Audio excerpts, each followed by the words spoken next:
하나님 말씀 이사야 9장 8절입니다. 이사야서 9장 8절.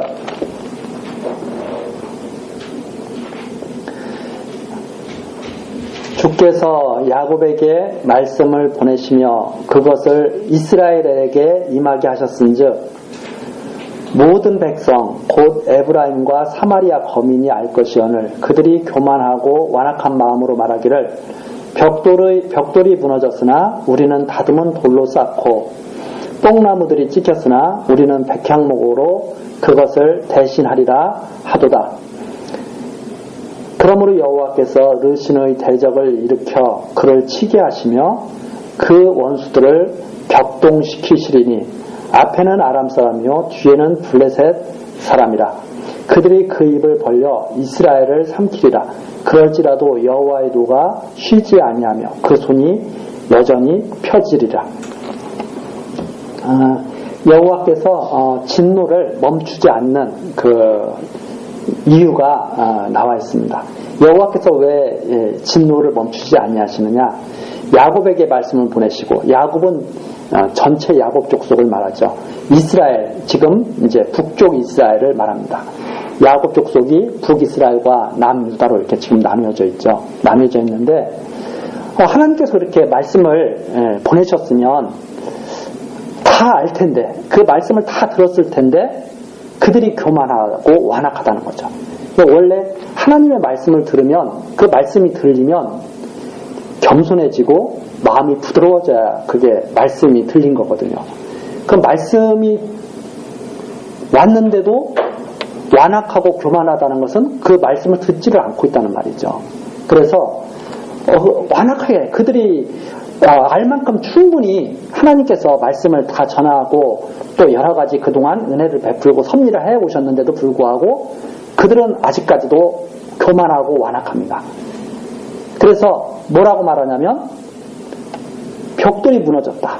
하나님께서 이렇게 좀 매를 때리시면 빨리 뉘우치고 하나님께로 돌아오는 게 아니라 더 교만해지는 거죠. 그래서 뭐라고 말하냐면 우리는 다듬은 돌로 쌓겠다. 만일 벽돌이 무너지면 우리는 다듬은 돌로 쌓겠다. 뽕나무들이 찍히면 백향목으로 우리는 다시 세우면 되지. 이렇게 이제 말을 하는 거죠. 그러니까 우리 시편에도 나와 있지 않습니까? 여호와께서 성을 지키지 아니하시면 지키는 자의 수고가 헛되고 파수꾼의 경성함이 헛되고 여호와께서 집을 세우지 아니하시면 세우는 자의 수고가 다 헛된 거죠. 그런데 이스라엘 백성들은 뭐라고 말하냐면 허물어지면 다시 세우지 뭐. 이렇게 교만하게 말을 한다. 그래서 하나님께서 여호와께서 그걸 그대로 두지 아니하시고 대적을 일으키신다. 르신의 대적, 아람을 말합니다. 그 아수르, 이 아수르에 대항하기 위해서 이제 다 동맹을 맺는데 아수르한테 나중에 다 먹히게 되죠. 그래서 이스라엘과 동맹 맺었던 아람도 다 아수르에게 힘을 합해가지고 이스라엘을 나중에는 공격하게 되죠. 다 그렇게 하나님께서 만드신다.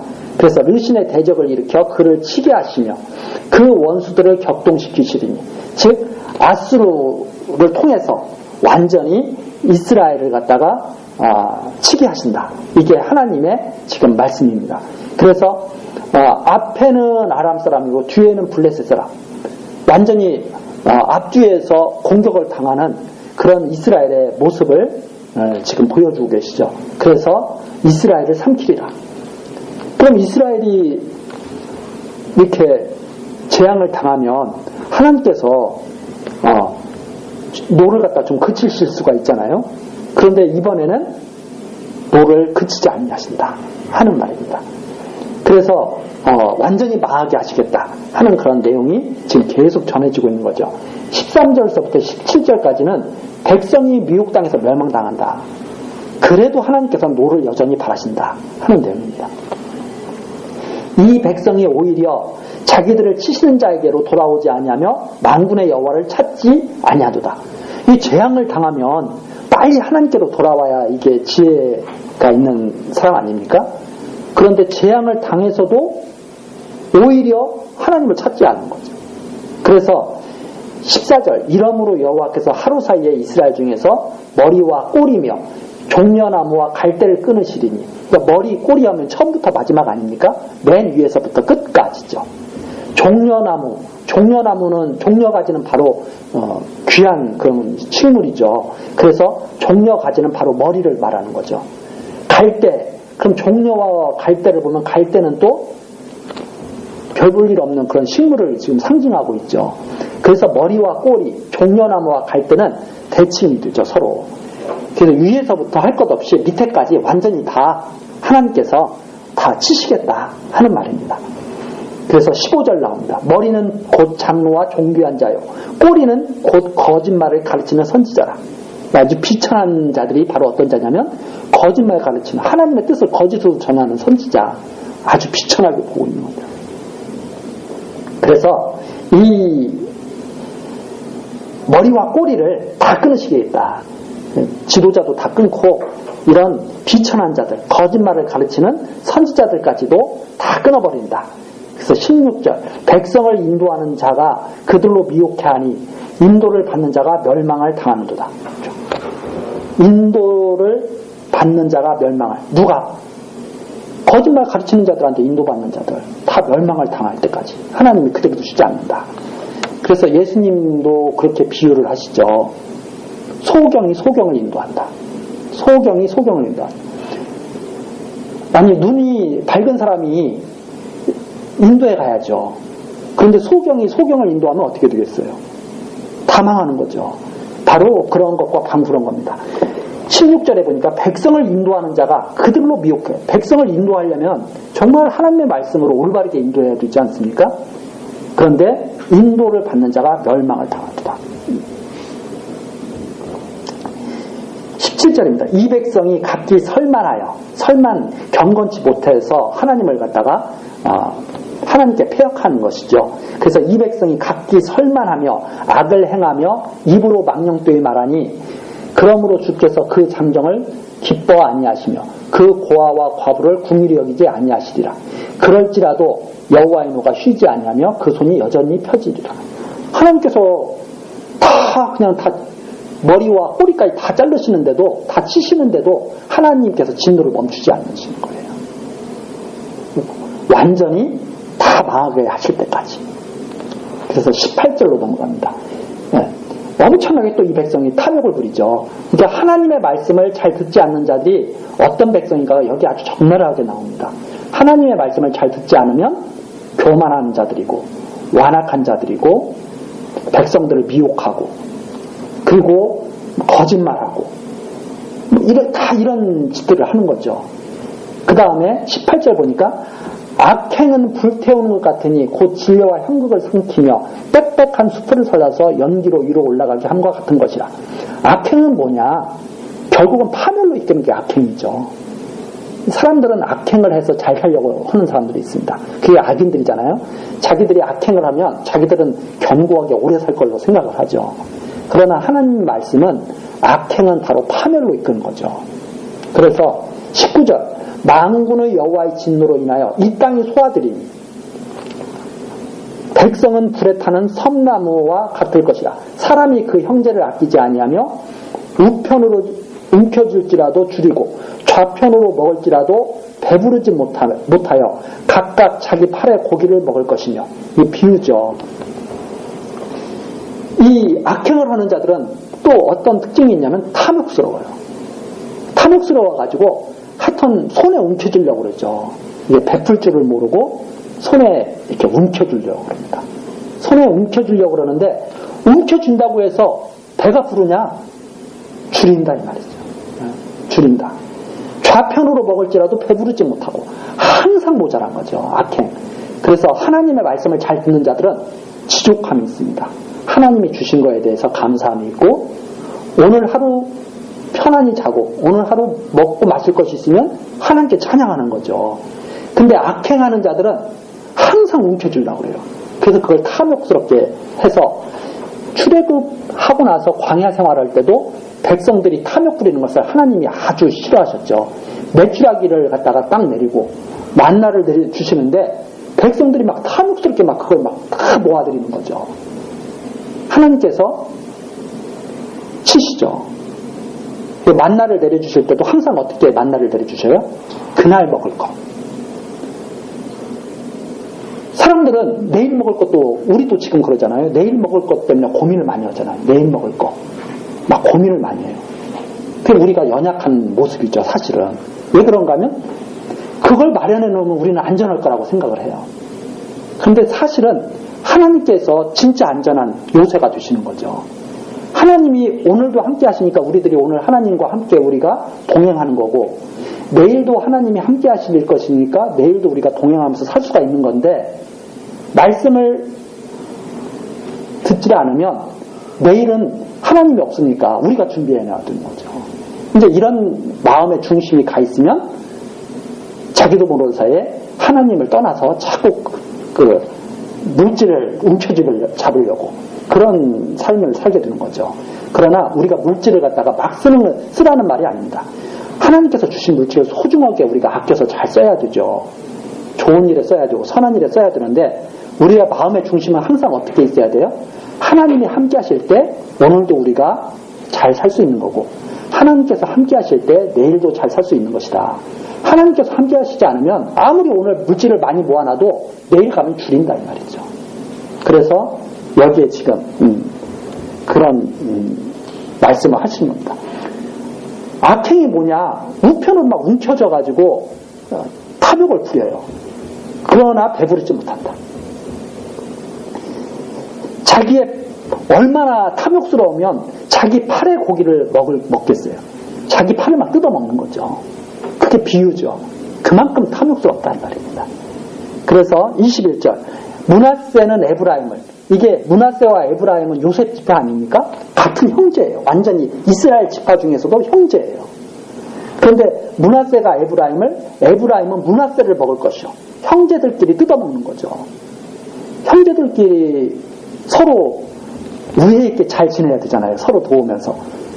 저 예전에 국민학교, 초등학교, 지금의 초등학교 다닐 때 국어책에 그거 나죠. 의좋은 형제.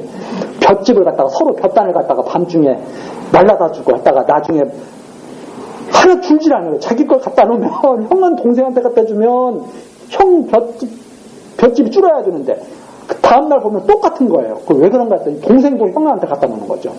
네. 형은 동생한테 갖다 놓고 나중에 만나가지고 그 사실을 서로 알고 서로 형제 간의 사랑을 갖다가 확인하는 그 내용 저도 지금도 생생한데, 아니 세상 사람들도 그런 동화를 갖다가 그렇게 하면서 형제들끼리 우애 있게 지내자고 그러는데 이스라엘 백성에게 탐욕스럽다.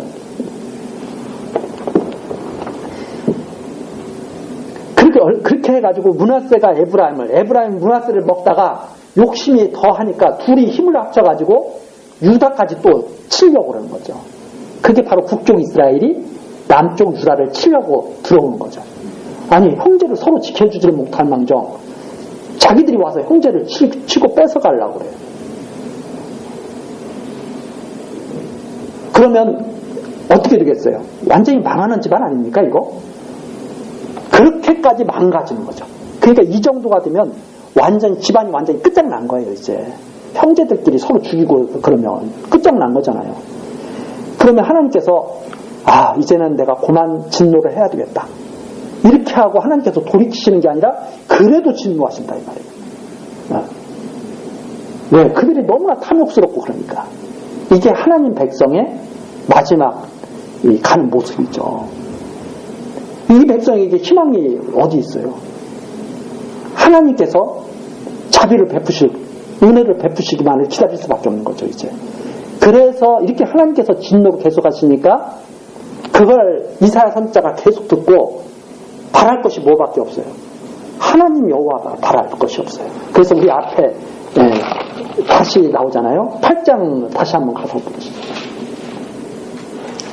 8장 17절, 이제 야곱의 집에 대하여 낯을 가리우시는 여호와를 나는 기다리며 그를 바라보리라. 하나님을 바라볼 수밖에 없어요. 왜? 하나님께서 진노를 멈추지 않으시면 이제는 소망이 완전히 끊어지는 거예요. 그러니까 하나님께서 매를 때리시고 그리고 이제 하나님께서 진노를 멈추실 때 그래서 다시 이스라엘 백성을 바라보실 때 그때를 기다릴 수밖에 없다라는, 이게 이사야 선지자가 하는 말입니다. 자, 이렇게 이제 탐욕을 부려서 서로 먹고 쳐도 여호와의 도가 그래도 계속될 것. 그 다음에 10장으로 넘어갑니다. 10장 1절부터 4절까지가 통치자들, 지도자들이 화를 당해도 여호와의 도가 여전히 멈추지 않을 것, 이 하는 말이 계속 전해지는 말이 4절까지 됩니다. 불의한 법령을 발포하며 불의한 말을 기록하며 빈비판자를 불공정하게 판결하여 내 백성의 가련한 자의 권리를 박탈하며 과부에게 토색하고 고아의 것을 약탈하는 자는 화 있을진저. 이게 그 당시의 지도자들의 모습입니다. 지도자들은 원래 이 반대로 다 해야 되는 거잖아요. 근데 지도자들이 이렇게 되는 거예요. 이게 하나님의 진노가 임할 때의 모습입니다. 3절입니다. 너희에게 벌하시는 날에서와 멀리서 오는 환난 때에 너희가 어떻게 하려느냐. 너희가 도대체 어떻게 하려고 그러느냐. 하나님이 계신 것을 갖다가 믿지도 않고 너 어떻게 하려고 그러느냐. 누구에게로 도망하여 도움을 구하겠으며 너희 영화를 어느 곳에 두려느냐. 누구에게 도움 청하려고 그러느냐. 영화를 어느 곳에 두려고 그러느냐. 하나님께 소망을 두지 않고 그 당시 지도자들이 다 누구에게 소망을 두고 있느냐. 아수르에게 소망 두고 있죠. 아수르에게. 강대국. 지금도 이 세상 모든 이 정치가들이라든가 국민들의 이런 마음들이 사실 다 어디로 가 있느냐면 하나님께 향해 있지 않고 힘 있는 자들에게 가 있죠. 강대국에게 다 가 있고 다 박물은 겁니다. 사람들이. 근데 성경은 계속 뭐라고 말하냐면 너희가 정말 하나님께서 환난 때가 돼가지고 하나님께서 진노하시면 어떻게 하려고 그러느냐. 누구에게로 도망하여 도움을 구하려고 그러느냐. 너희 영화를 어디 곳에 두르느냐. 그러면서 4절 말씀하시죠. 포로된 자의 아래에 굽으리며 죽임을 당한 자의 아래로 엎드러질 따릅니다. 너희 그렇게 하면 끝나는 거야. 다 엎어지는 거야. 그럴지라도 여호와의 도가 쉬지 않으며 그 손이 여전히 펴지리라. 하나님께서 여전히 진노를 멈추지 않고 하나님의 뜻을 이루어 가실 것을 말합니다. 계속 진노를 멈추지 않고 이스라엘 백성들을 계속 하나님께서 따라가십니다. 계속 때리시면서. 그래서 언제까지 따라가실 것이냐.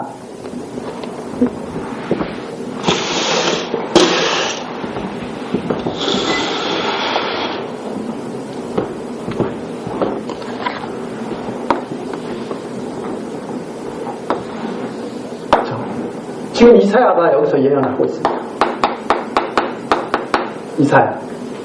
이사야가 예언하는 이 당시에 이사야가 여기죠. 이사야가 지금 여기서 예언하고 있죠. 이사야. 이게 이제 다윗 때, 이게 이제 솔로몬 때, 여기가 이제 르호보암 때.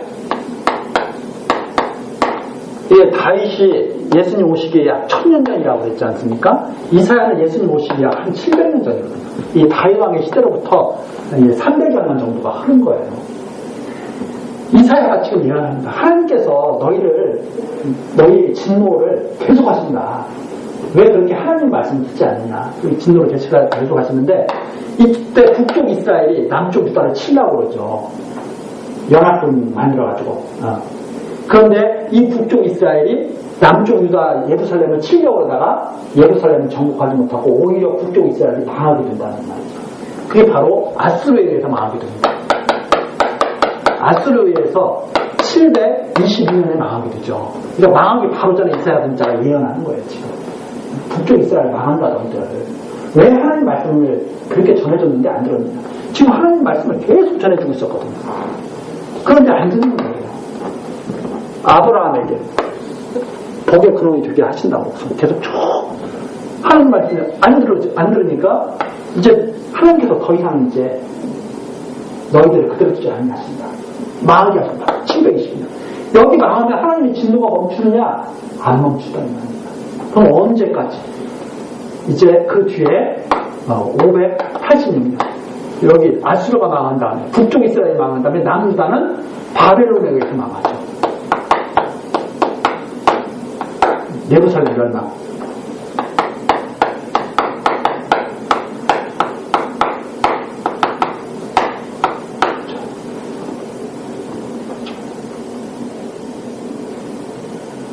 하나님의 진노가 이 엄청난 진노를 하나님께서 내리셨으면 돌이키셔가지고 다시 내가 잘 타일러야 되겠다 이게 아니고 이제는 정하신 거예요. 아수르에 의해서 북쪽 이스라엘을 망한 다음에 그때 유다는 망하지는 않지만 나중에 바벨론에 의해서 유다도 망해요. 하나님 그렇게 만드시죠. 그래서 완전히 망할 때까지 그래서 포로로 잡혀가서 70년 포로를 지내게 합니다. 그리고선 돌아오게 하시죠. 회복. 돌아오게 하셔서 다시 성전을 스룹바벨 성전을 세우게 합니다. 스룹바벨 성전. 스룹바벨을 중심으로 해서 성전을 세우게 하시죠. 여기는 솔로몬이 성전을 세우지 않습니까? 이 성전을 다 헐어버렸어요. 그리고 나서 다시 회복한 다음에 다시 성전을 세우게 하시죠.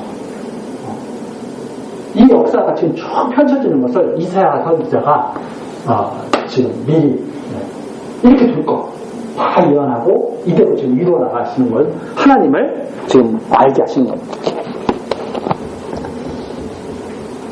자, 그러면 이 아수르는 어떻게 되느냐 이 말입니다. 이 아수르는 어떻게 되느냐? 북쪽 이스라엘을 멸망시킨 이 아수르가 어떻게 되느냐?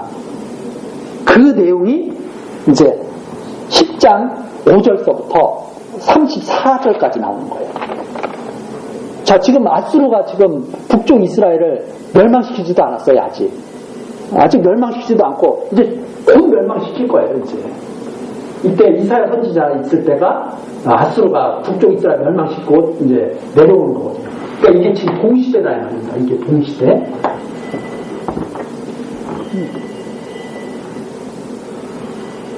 이 아수르는 그럼 어떻게 될 거냐? 이걸 지금 이제 말해주는 것이 5절부터 나오죠. 10장 5절. 화 있을 진짜 아수르 사람이여. 그는 나의 진노의 막대기요. 그 손의 몽둥이는 나의 분한이라. 이 아수르가 뭐냐면 하나님이 때리시는 막대기예요. 아수르가. 우리 세계사에서 뭐 아수르 제국, 그 다음에 바벨론 제국, 뭐 그 다음에 파사 제국, 헬라 제국 이렇게 이제 제국들에 쭉 나오잖아요. 그게 하나님이 쓰시는 다 몽둥이다 이 말이에요. 몽둥이. 성경에서 이렇게 딱 나오잖아요. 화 있을 진짜 아수르 사람이요. 그는 나의 진노의 막대기요. 그 손의 몽둥이는 나의 군한이라. 하나님께서 진노하셔가지고 때리는 막대기. 이렇게 확실하게 이제 말씀하고 계시죠. 그래서 6절. 내가 그를 보내어 한 나라를 치게 하며 내가 그에게 명하여 나의 노한 백성을 쳐서 탈취하며 노약하게 하며 또 그들을 가로상의 진흙같이 짓밟게 하려 하거늘 그의 뜻은 이같지 아니하며 그 마음의 생각도 이같지 아니하고 오직 그 마음에 허다한 나라를 파괴하며 멸절하려 하여 이르기를 나의 방백들은 다 왕이 아니냐. 갈루는 갈그미스와 같지 아니하며 하맛은 아르박과 같지 아니하며 사마리아는 다메섹과 같지 아니하냐. 내 손이 이미 신상을 섬기는 나라에 미쳤나니 그 조각한 신상이 예루살렘과 사마리아의 신상보다 우승하였느니라. 내가 사마리아와 그 신상에게 행한 같이 예루살렘과 그 신상에게 행치 못하겠느냐 하도다. 이게 무슨 말이냐면 하나님께서 아수르를 가지고 북쪽 이스라엘을 쳐버려라 이렇게 말한 거예요. 북이스라엘 아수르를 보고 북쪽 이스라엘을 때려라. 그런데 하나님께서 아수르를 그렇게 해서 보내신 거다 이 말입니다. 그렇게 해서 보냈는데 아수르는 뜻이 좀 다른 거예요. 그래서 하나님의 뜻과 사람의 뜻이 다르죠. 하나님께서는 딱 정해놓으신 거예요. 아수르가 할 것은 북이스라엘까지 이렇게 딱 정해놓으신 거예요. 그런데 북이스라엘까지 했는데 7절 그의 뜻은 그 같지 아니한다 이 말입니다. 그 마음의 생각도 그렇지 않아요. 그래서 어떻게 하냐면 내가 모든 나라를 내가 다 휩쓸어버려야 돼요. 아수르는 이렇게 생각하는 거죠. 아수르는 그 당시 최고의 강대한 나라 아닙니까? 네. 그 아수르가 내가 온 세계를 내가 다 내 손아귀에 쥐겠다. 이렇게 아수르는 생각을 하는 거죠. 하나님은 이미 경계를 딱 정해놓으셨는데 성경에서 항상 말하는 거겠죠. 하나님께서는 경계를 딱 정해놓으셨다. 어디서부터 어디까지 때를 다 정해놓으시고 모든 경계를 다 정해놓으시고 이게 하나님이 하시는 일이거든요. 그래서 사람도 마찬가지입니다. 태어날 때와 하나님께 불러 가실 때를 다 정해놓으신 거거든요. 이게 사람에게 달린 게 아니고 하나님께 달렸다 이 말이죠. 그런데 사람의 생각은 그와 같지 않아요. 태어난 것은 어쩔 수 없는데 죽는 것은 내가 내 마음대로 좀 해야 되겠다. 이렇게 사람들은 생각을 하죠. 그거 어리석다 이 말입니다. 근데 아수르가 그러는 거예요. 무슨 북쪽 이스라엘까지야. 내가 허다한 나라를 내가 다 정복하겠다. 파괴하겠다. 이렇게 생각하는 거죠. 그래서 아수르가 어디까지 치러 내려오냐면 예루살렘까지. 예루살렘은 이때 망하도록 하나님이 정해놓으셨는데 이때 예루살렘을 치러 내려온다는 거예요. 이때 아수르가. 예루살렘은 바벨론, 아수 제국 뒤에 일어나는 바벨론에 의해서 망하게 돼 있는데 아수르가 지가 예루살렘까지 정복하러 내려오는 거예요. 이게 지금 하나님께서 하신 말씀이죠. 그러면서 거기 나오는 것처럼 다 정복했다. 갈로, 갈그미스, 하맛, 아르바, 사마리아, 다메섹 다 자기네들이 다 정복한다는 말입니다. 다 내가 마음만 먹으면 다 정복한다. 10절이죠. 내 손이 이미 신상을 섬기는 나라에 미쳤나니. 그런데 각 민족들마다 다 신을 섬기고 있지 않습니까? 지방신을 섬기고 있지 않습니까? 다 우상을 섬기고 있고 그 조각한 신상이 예루살렘과 사마리아의 신상보다 우승하였느니라. 아수르는 그렇게 생각하는 거예요. 북쪽 이스라엘은 사마리아 아닙니까? 남쪽 유다는 예루살렘이죠. 사마리아, 예루살렘 이거 아무것도 아니야. 내가 그것보다 더 강대한 나라도 내가 다 무너뜨렸어. 아수르가. 그 신상을 무너뜨렸다는 것은 바로 그 나라를 무너뜨렸다는 거죠. 그런데 아수르가 생각할 때 사마리아와 북쪽 이스라엘과 남쪽 유다, 예루살렘에서 섬기는 그 신상은 아무것도 아닌 거예요. 그러니까 사마리아와 예루살렘은 사실은 하나님을 어쨌든 섬기고 있는 민족들 아닙니까? 우상을 섬기고 있긴 하지만 그래도 하나님이 함께하는 민족 아니에요? 그런데 아수르가 그러는 거예요. 야, 하나님보다 강대한 신 섬기는 나라를 내가 다 무너뜨렸는데 이 사마리아와 예루살렘이 무슨 대수야. 내가 이거 다 무너뜨릴 수 있어. 이렇게 아수르가 생각하면서 예루살렘까지 내려온다는 거죠. 그래서 11절 내가 사마리아와 그 신상에게 행같이 사마리아 무너뜨렸잖아요. 아수르가. 왜? 하나님의 막대기로 거기까지 때리라고 했으니까. 그런데 뭐라고 그러냐면 예루살렘과 그 신상에게 행치 못하겠느냐. 사마리아도 무너뜨렸는데 예루살렘은 내가 못 무너뜨리겠어? 이렇게 아수르가 교만하게 나온다 이 말이죠. 이게 아수르를 하나님이 책망하시는 거예요. 그러니까 이게 참 우리에게도 참 이게 경계가 되죠. 우리는 항상 하나님이 정해놓으신 것을 넘을 수 없다는 것을 믿어야 돼요. 근데 사람들은 자꾸 뭘 믿느냐면 하나님의 마음을 바꿀 수 있다고 자꾸 생각을 하는 거죠. 하나님이 정해놨어도 내가 노력하면 넘어갈 수 있다고 생각하는 거죠. 그거 아수르였어요. 너는 사마리아까지만 쳐라 그랬는데 예루살렘까지 치려고 덤벼든 거예요. 하나님이 그걸 지적하시면서 12절 나오죠. 12절 이러므로 주 내가 나의 일을 시온산과 예루살렘에 다 행한 후에 아수르 왕의 완악한 마음의 열매와 높은 눈의 자랑을 벌하리라. 하나님께서 뭐라고 그러시냐면 내가 막대기로 예루살렘을 아수르를 통해서 때릴 거야. 때리긴 하지만 절대 아수르에게 무너지지 않게 하겠다. 이게 지금 하나님의 뜻이에요. 여기에. 시온산과 예루살렘을 다 행하게, 즉 아수르를 갖다가 막대기로 좀 쓰신 다음에 예루살렘을 경계한 다음에 그 다음에 아수르 왕을 갖다가 벌하겠다. 자랑, 그 교만, 그걸 벌하겠다. 그러면서 13절 나오죠. 그의 말에 나는 내 손의 힘과 내 지혜로 이 일을 행하였나니 나는 총명한 자라. 아수르가 그렇게 생각한다는 거죠. 야, 내가 다 했어. 내가 사마리아도 무너뜨리고 내가 예루살렘도 내가 할 거야. 내가 다 했어. 그게 내 손의 힘이야. 내 지혜로 나는 이 일을 했어. 열국의 경계를 옮겼고 그 재물을 약탈하였으며 또 용감한 자같이 위에 거한 자를 낮추었으며 자기가 다 했다는 거죠. 열국의 경계를 자기가 다 옮겼다는 거예요. 지금 하나님 말씀 뭐라고 그래요? 내가 그렇게 하게 한 거야. 이렇게 하나님은 말씀하시는데 아수르는 자기가 다 했다는 거예요.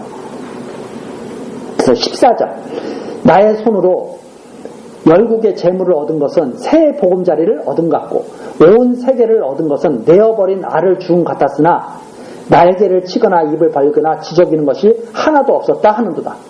얼마나 쉽게 했는지, 아수르가 얼마나 쉽게 다른 나라들을 무너뜨렸는지, 얼마나 쉬운지 그냥 내어버린 알을 줍는 거예요. 그냥 일이 정말 잘 되는 거예요.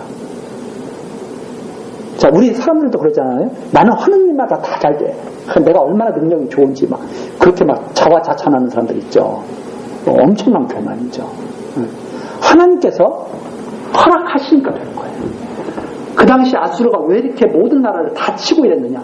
하나님께서 아수르 보고 너가 다 때리고 다녀라. 너가 다 때리고 다니고 특히 이 북쪽 이스라엘 좀 때려라. 때린 다음에 남쪽 유다도 때려. 그런데 남쪽 자는 정복은 안 될 거야. 이렇게 말을 했는데 아수르가 뭐라고 말을 하냐면 이걸 왜 정복 못해? 내가 지금까지 다 잘해왔는데. 이렇게 교만 뜨는 거죠. 그러니까 하나님이 그대로 주지 않겠다는 말이에요. 그게 언제냐? 일이 되기도 전에. 일이 되기도 전에 그렇게 말씀하시는 거예요. 자, 그러면서 15절. 이게 이 성경에 나오는 비유가 아주 정말 정확한 비유죠. 도끼가 어찌 찍는 자에게 스스로 자랑하겠으며 아수르는 도끼예요. 그 도끼를 쓰는 자는 누구예요? 쓰시는 분은 하나님이시고 톱이 어찌 켜는 자에게 스스로 큰 차겠느냐? 톱은 아수르예요. 그 톱을 켜는 자는 하나님이에요. 이는 막대기가 자기를 드는 자를 움직이려 하며 몽둥이가 나무 아닌 사람을 들려 함과 일반이로다. 아니 사람이 몽둥이를 들지 몽둥이가 사람이 몽둥이를 딱 잡고 있으니까 몽둥이가 그러는 거예요. 내가 사람 들고 있다고. 이런 게 어디 있느냐. 그게 바로 아수르가 하고 있는 생각입니다. 지금도 사람들도 그런 생각을 하는, 하나님 모르면 이런 생각을 하고 있는 거죠. 내가 다 안다. 내가 지금 우리 집도 내가 보호하고 있고 다 그렇게 생각하는 거죠. 하나님이 보호하고 계신 거죠. 그래서 16절 그러므로 주 만군의 여호와께서 살찐 자로 파리하게 하시며 그 영화의 아래에 불이 붙는 것 같이 맹렬히 타게 하실 것이라. 살찐 자로 파리하게 하신다. 그 살이 잘 쪄가지고 포동포동 하던 자가 빼짝 말라가면 병든 거 아니에요? 그렇죠? 네. 그 다음에 영화의 아래 불이 붙는 것 같이 맹렬히 타게 하신다. 맹렬히 타게 하신다는 것은 완전히 멸망시키겠다는 거 아닙니까? 이거 결국 이게 무슨 말이냐면 아수를 갖다가 완전히 피폐하게 해서 멸망시키겠다는 말입니다. 자, 17절 이스라엘의 빛은 불이요 거룩한 자는 불꽃이라. 이스라엘의 빛은 불이에요. 이 하나님의 이스라엘의 빛 되신 분은 하나님이시거든요. 사실 이스라엘을 밝게 비춰주고 계신 분은 하나님이시죠. 그러니까 이 하나님은 불이시고 불꽃이에요. 사이에 그 형극과 진려가 소멸되며 그 살림과 기름진 밭의 영광이 전부 소멸되리니 병이 점점 쇠약하여 감과 같을 것이라. 그 살림의 남은 나무의 수가 희소하여 아이라도 능히 계산할 수 있으리라. 아수르가 엄청난 제국을 이루는데 하루아침에 하나님께서 무너뜨려 버리겠다는 말입니다. 다 불태워버리겠다는 말입니다. 이스라엘의 빛드신 하나님께서. 왜? 그분은 불꽃이기 때문에. 그래서 어느 정도로 멸망시키느냐? 어린아이라도 능히 계산할 수 있을 만큼 다 불태워버리겠다는 거예요. 남은 게 별로 없겠습니다. 어린아이들은 손가락으로 이렇게 세잖아요. 네. 그 정도로 완전히 피폐하도록 만들어버렸다. 아수르가. 자, 20절입니다. 그날에 이스라엘의 남은 자와 야곱 족속의 피난한 자들이 다시 자기를 친 자를 의리케 아니하고 이스라엘의 거룩하신 자 여호와를 진실히 의뢰하리니 남은 자 곧 야곱의 남은 자가 능하신 하나님께로 돌아올 것이라. 그렇게 해서 하나님께서 탁 치시면 이스라엘의 남은 자들이 이거 아수르를 의지해서는 안 되는 거구나 알게 된다는 말입니다. 그동안에는 이 당시에는 가장 강대국이 누구예요? 아수르예요. 아직 바벨론은 아직 안 나타났어요.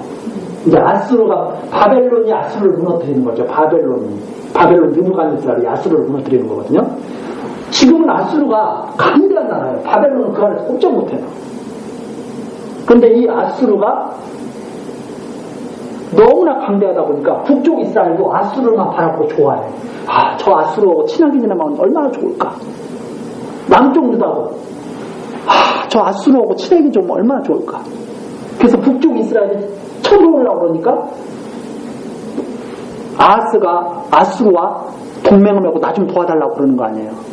하나님께서 어리석다 그런 거죠. 왜 아수르 보고 도와달라고 그래. 나를 도와달라고 해. 나를 보고 도와달라고 해야지. 이렇게 말씀하시는 거 아닙니까? 그런데도 끝끝내 아수르를 의지하죠. 끝끝내 아수르를 의지하는데 이 아수르가 오히려 쳐들어오죠. 그렇게 됐을 때 얼마나 놀랐겠어요. 내 친구인 줄 알았는데 강도야. 나를 죽이려는 강도 오히려. 그런데 이 아수르를 하나님이 무너뜨리는 것을 보면 남은 자들이 항상 성경에는 남은 자들이 있어요. 남아있는 자들이 있어요. 하나님의 사랑을 받은 자들이 있어요. 이 남은 자들이 이거 역사를 다 보는 거예요. 그리고 뭘 깨닫느냐? 이 아수르 의지하면 안 되구나. 나중에 이 바벨론도 의지하면 안 되는 거구나. 이걸 다 깨닫게 되는 거죠. 이 아수르를 죽이기 위해서 이 바벨론이 또 이제 바벨론을 의지하게 되거든요. 다 깨닫게 되는 거예요. 그래서 다시는 자기를 친 자, 자기를 누가 쳤습니까? 아수르가 치고 바벨론이 나중에 또 치잖아요. 그런 자들을 의지하지 않는다. 그리고 누구를 의지해요? 이스라엘의 거룩하신 자 여호와를 진실히 의뢰하게 된다. 그 남은 자들이. 그래서 남은 자들은 누구를 의뢰하는 자들이냐? 여호와를 의뢰하는 자들이에요. 여호와를 어떻게 의뢰해? 진실히. 이게 남은 자예요. 하나님을 정말 여호와로 진실되게 믿고 의지하는 자. 이들이 다 여호와께로 돌아오게 될 것이다. 그래서 21절 남은 자 곧 야곱의 남은 자. 그게 바로 야곱의 남은 자죠. 야곱도 얼마나 사실 연약했습니까? 그냥 어떻게든지 잘 살아보려고 그냥 형을 속이고 아버지를 속이고 막 별짓을 다 하고 막 그렇게 살다가 나중에 요셉도 다 잃어버리고 그렇잖아요. 나중에 요셉을 딱 만나고 나서 하나님을 진실되게 의지하는 그 모습을 갖게 되죠. 바로 그런 것처럼 야곱의 남은 자는 능하신 하나님께로 다 돌아오게 된다. 뭐가 끝나면 이런 역사가 다 끝나게 됩니다. 이런 역사를 그러니까 겪어야 돼요. 이스라엘 백성은. 그리고 하나님께서 지금 무슨 일을 하시는가? 이 남은 자를 여호와께 돌아오게 하시려고 이 역사를 펼쳐나가고 계신다. 남은 자를 돌아오게 하시려고.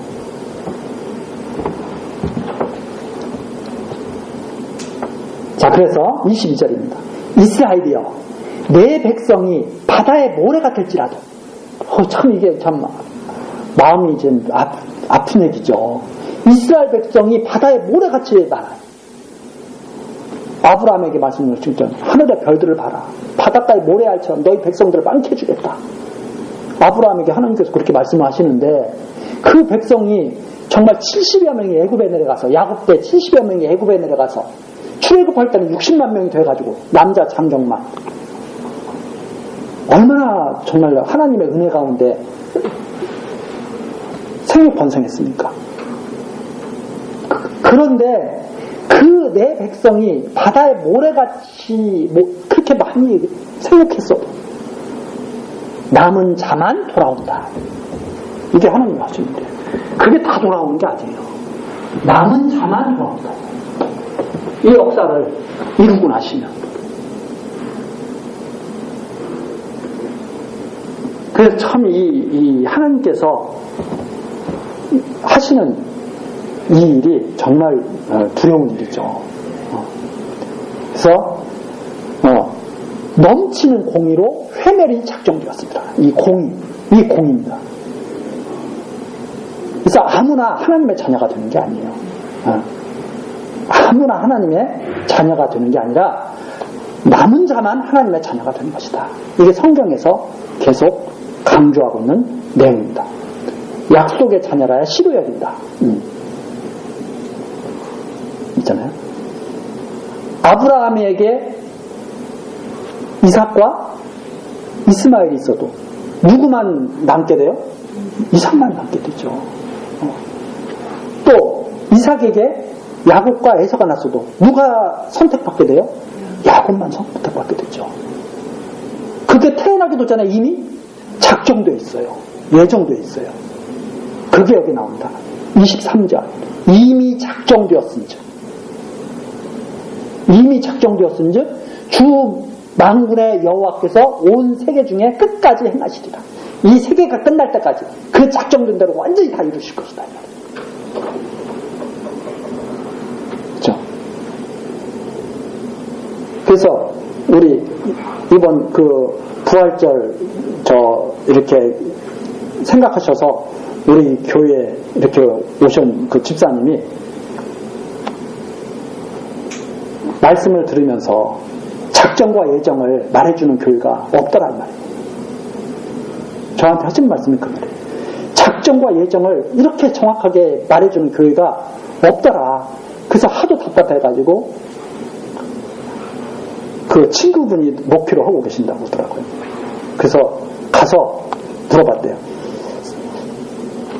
자유로 장로교회에 목사님이 작정과 예정을 정하시는데 그거 진짜냐 가짜냐 그랬더니 거기가 진짜인데 그러시더래요.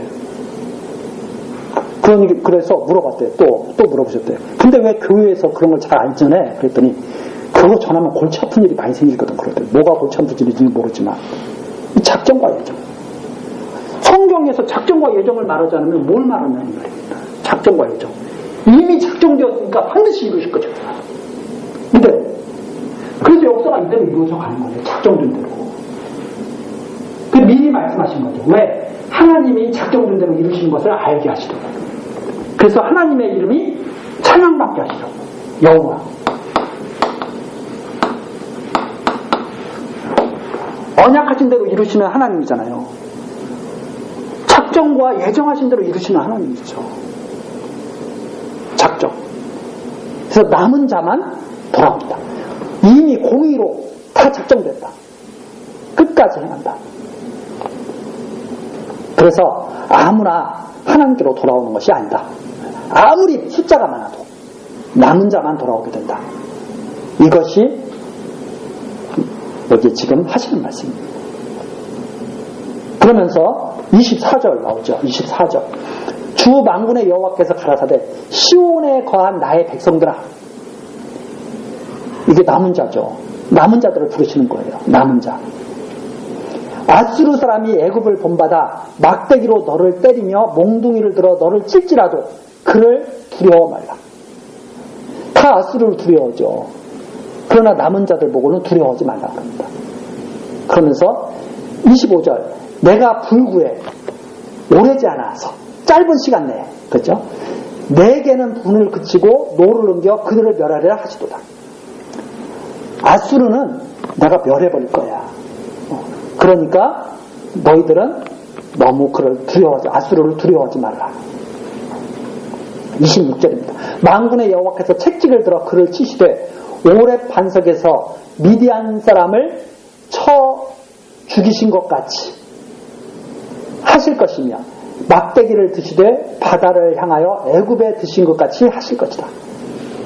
이게 미디안 사람을 쳐 죽이는 것. 또 그리고 애굽을 갖다가 홍해바다 건널 때 다 수장시키신 것. 이것처럼 하나님께서 아수르를 갖다가 멸망시켜 버리시겠다 하는 말입니다. 27절 그날에 그의 무거운 짐이 내 어깨에서 떠나고 그의 멍에가 내 목에서 벗어지되 기름진 까닭에 멍에가 부어지리라. 그래서 하나님이 아수르를 치시면 모든 멍에가 다 벗겨질 것이다. 이제 그런 말씀입니다. 그러면 28절 아수르 왕이 아얏에 이르러 미그론을 지나 믹마스의 치중을 머무르고 영을 넘어 게바에서 유숙하며 라마는 떨고 사울의 기브아 사람은 도망하도다. 지금 28절서부터는 어떤 내용이냐면 아수르가 예루살렘을 쳐들어오는 과정을 말씀하시는 거예요. 그러니까 아수르 왕이 야앗에 이르르고 미그론을 지나서 믹마스의 치중을 머무르고 군수물자를 거기다 딱 두고선 영을 넘어서 산길을 넘어서 게바에 유숙하며 라마는 떨고 사울의 기브아 사람은 도망하고 아수르가 쳐들어오니까 다 벌벌 떨고 막 도망가기 시작하는 거죠. 그때 30절 딸 길리마 큰 소리로 외칠지어다. 라이사야 자세히 들을지어다. 가련하다 너 아나도시여. 멤마나 사람은 피난하며 개빈 거민은 도망하도다. 막 비명 지르고 도망가고 이 지역들을 마치 사람들처럼 이렇게 의미해서 표현한 거죠. 어떤 지역들은 막 비명을 지르고 있고 어떤 지역은 막 도망가기 바쁘고 막 그런다 이 말입니다. 아수르가 쳐들어오니까 정신없잖아요. 32절 그날에 그가 노베서 쉬고 딸 시온산 예루살렘 산을 향하여 그 손을 흔들리라. 여기서 그는 바로 아수르를 말한다. 아수르가 기고만장해가지고 예루살렘까지 다 내려와가지고 예루살렘을 향해서 손을 흔드는 거예요. 내가 곧 갈게 뭐 이런 거죠. 그 예루살렘을 향하여 손을 흔들리다 이 말은 예루살렘을 위협한다는 말입니다. 예루살렘까지 내려오는 거예요. 아수르가 북쪽 이스라엘 치고 예루살렘까지 내려와가지고 손을 흔들어요. 조금만 기다려 내가 곧 멸망시켜줄게 이러면서. 그때 33절 주 만군의 여호와께서 혁혁한 위력으로 그 가지를 꺾으시리니 그런데 하나님이 가만히 보고 계시다가 그때 아수르를 딱 한번 길을 꺾어 놓으시는 거죠. 꺾으시리니 그 장대한 자가 찍힐 것이요 높은 자가 낮아질 것이며 철로 그 빽빽한 살림을 베시리니 레바논이 권능 있는 자에게 작벌을 당하리라. 기고만장하게 예루살렘 치러 내려와서 하나님께 얻어맞고 이제 망하는 길로 접어드는 거죠. 그것이 바로 34절까지 됩니다. 그래서 아수르가 예루살렘을 치러 내려왔다. 결국 하나님께 작벌당할 것. 권능 있는 자에게 빽빽한 살림. 아수르는 정말 숫자도 많고 막 엄청난 군대로 쳐들어 내려오죠. 근데 하나님께서 완전히 다 꺾어버리시는 거죠. 그래서 예루살렘을 치러 내려왔다가 예루살렘을 치지 못하고 그때부터 급격하게 기울어면서 바벨론이 그 뒤로 이어가게 됩니다. 나중에. 이렇게 하나님께서 이사야 선지자를 통해서 작정된 대로 이루실 것, 작정된 대로 아수르를 막대기로 쓰신 다음에 패망케 하실 것, 이것을 말하고 작정된 대로 이스라엘의 남은 자들이 돌아오게 될 것. 그렇게 되면 이렇게 지금 하나님께서 말씀을 전해주시는 거죠. 그런데 이걸 갖다가 듣지를 못하게, 그래서 어느 때까지 완전히 다 망할 때까지 듣지 못하게 해서 다 망하게 한 다음에 나중에서 딱 보니까 하나님 말씀, 이런 말씀이 있었던. 그래서 나중에서야 우리가 아수르를 의지하는 게 아니었구나 이런 것을 다 깨닫게 되고 하나님 여호와를 의지하고 찬양해야 되는구나 하는 사실을 이스라엘 백성들이, 남은 자들이 그걸 깨닫고 다 돌아오게 된다 하는 그런 말씀입니다. 우리 다음 시간 11장 내용인데 이스라엘과 유다의 회복 예언에 대한 내용을 우리 다음 시간서부터 또 살펴보도록 하시겠습니다. 기도하시겠습니다. 사랑과 긍휼이 풍성하신 하나님, 오늘 또 우리들에게 생명과 호흡을 주시고 평안히 지낼 수 있도록 지켜주심을 감사드립니다. 이 시간 각처에 흩어져 있던 우리들을 하나님의 은혜로우신 섭리 가운데 함께 모이게 하시고 하나님 말씀 듣게 하셨습니다. 하나님, 우리들도 유다 족속처럼 북이스라엘 민족처럼 참 무지하고 연약하게 살아갑니다. 하나님, 그러나 하나님의 은혜가 우리에게 있는 줄 압니다. 하나님의 은혜가 없으면, 강한 손으로 우리를 붙들어 주시지 않으면 우리도 폐역한 길로 갈 수밖에 없음을 우리들 잘 압니다. 하나님, 우리와 함께하여 주셔서 긍휼히 여겨 주셔서 하나님 말씀에 순종하며 살아갈 수 있도록 힘을 주시고